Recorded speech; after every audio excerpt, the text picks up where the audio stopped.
All right, breaking news coming in. In fact, China's response to Prime Minister Narendra Modi's expansionist charge. It seems that it has hit right where it hurts the most as far as China is concerned. Chinese ambassador Xi Rong tweeted, and I'm quoting him now, China has demarcated boundary with 12 of its 14 neighboring countries through peaceful negotiations, turning land borders into bonds of friendly cooperation.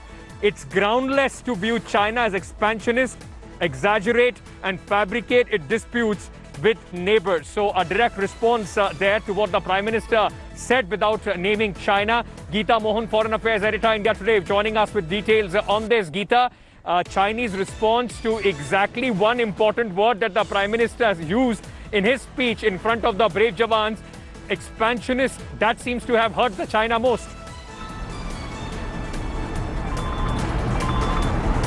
Well, absolutely, because China tries to and continues to maintain that it is not expansionist, that it is only going ahead with what the historical boundaries of China has been. But the fact that Chinese aggression is something that is not being called out only by India, but by countries across the globe, including now Japan coming out in support of India, saying that unilateral change in status quo is something that is absolutely unacceptable, clearly has rattled China, and the Chinese embassy spokesperson now coming out with details of how they have delineated or demarcated boundaries. And if that were the case, then why is it that the country still has problems, boundary issues, territorial issues with so many countries that it is neighbors with? Gaurav Sawant also with us right now. Gaurav, it seems that the message has been delivered exactly the way the Prime Minister would have wanted without even naming China. So China now coming back with a response, understanding that possibly what their plans were, the kind of resolve that India has shown has been unexpected as far as the Chinese leadership is concerned.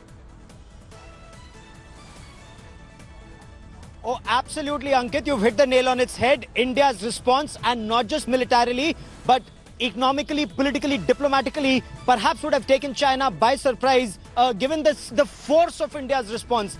If I may, at Galwan, India stalled China's advance. The Chinese wanted to use overwhelming force, project force in a big way, and then come to the confluence of Shyok and Galwan River. India did not permit that. We lost 20 Braves, but we ensured the Chinese advance was stalled and they haven't moved an inch after that. So that's military response, where we are matching their deployment, and in some places we have better deployment than the Chinese. That's point one. Point two, economically, a number of Chinese contracts have been cancelled or are being cancelled, or China has been told they're no longer welcome in those contracts, whether it's power sector, telecom sector, or even infrastructure, where we may have needed them, but we'll do without them.